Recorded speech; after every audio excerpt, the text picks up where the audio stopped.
I want to speak about this influencer thing because I know a lot of times people don't.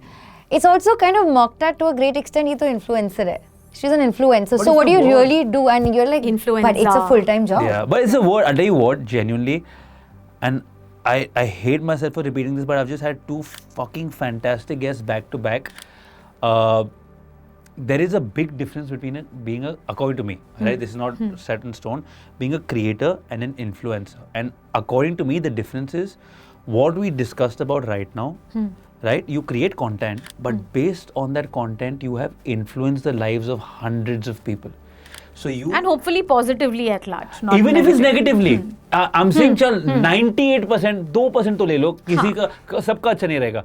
But you have genuinely, right? But when you see, the reason why I hate the word, even though I'm not one, the reason I hate the word is people who are not influencing jack, right? And just showing the right amount of skin, right? Or doing the silliest amount of things.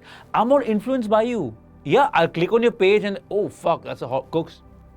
She's hot. Or look at that, oh fuck, he jumped. You're not influencing me, buddy. So I think the word is used so weirdly. Yeah.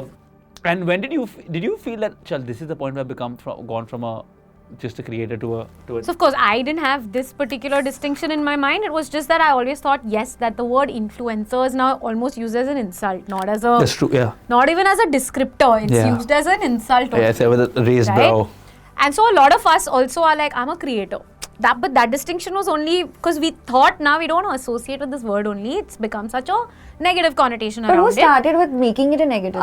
See, there is a stereotype for every kind of industry, every kind of person in this world, right? Not person, like say any community that you see, be it a chartered accountant. What is the stereotype that comes to mind? You'll say boring, they must be boring chashma, people. They must be like wearing boring clothes.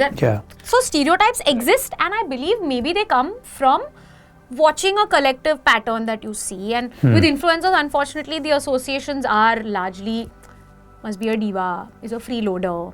Kya kar rahi hai? Matlab, what is she doing to deserve, all of this, these accolades? She's getting free stuff. She's getting to travel. She's getting to do this. So it's always, and it's so public. Our lives are out there. You think you're seeing every part of our life. Firstly, that's not true. Yeah. But most of them put out what sells. Joy sells. The highs sell. The minute you start talking about your life, right.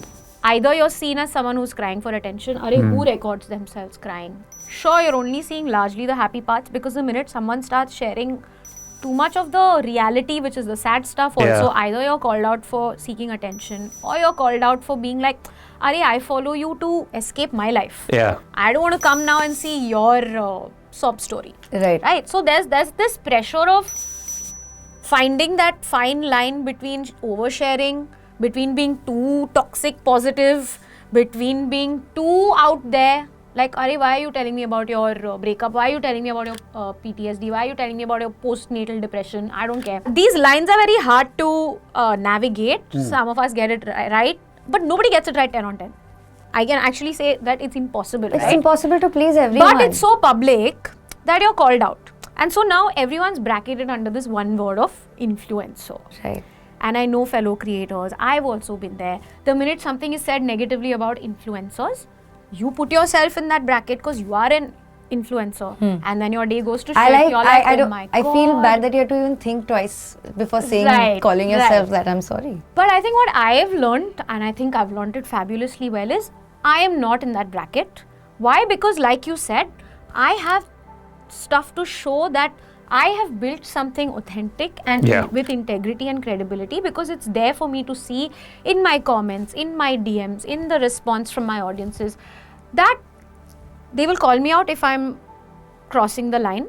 They'll say, listen, we don't want to see this. And I always listen. And have you ever got called out for the clothes you wear?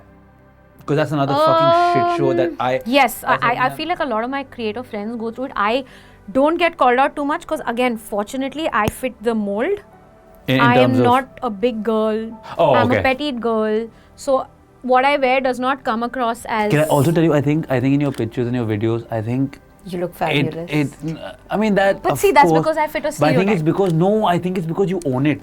I do. I have no apologies for what I wear. I see you in a sari on a beach in Maldives. I'm like, that's amazing. 8 out of 10 people, I'll be like, No. Yeah. But I think it's because you genuinely enjoying yourself. I do, absolutely. Right? But I also feel I don't get called out by the Turkey Brigade a lot. Yeah. Because I'm not too much of anything. Your friends get called out for it? Of course, big boobs. Why are you showing them? Yeah.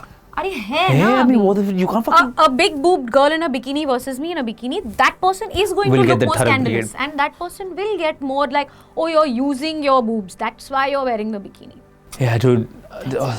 So, I mean, that's the way. But that's just how people have a lot of time here but I think to you have think to about these develop a shitty thick things. skin around it. Sadly, you have to. Did you ever... But you will have your bad days, and it's okay. All of us do it. Even if I was in a corporate job, I had my bad days. Yeah. An audience may not have told me something, but you have random people commenting on, even in offices. I have had a friend in at a conference table where her super boss has come and said, "Why are you wearing this?" In front of... Yeah, in front of everyone. So, thick skin, though, unfortunately, the way I would want the world to go is the world should change. I will do what I want to do, but the world is changing very slowly. Yeah. It will take a lot of time. So now do we learn to deal with it and not I also lose feel like the world will keep changing, but you have to change how you deal with the world. Sometimes it's both. It's a constant let's work on myself situation. Yeah, and how much I let something get to me, and some of us are more strong in that front. We're able to not let shit through our armor. Yeah. Right. Some are not as strong, and it's okay.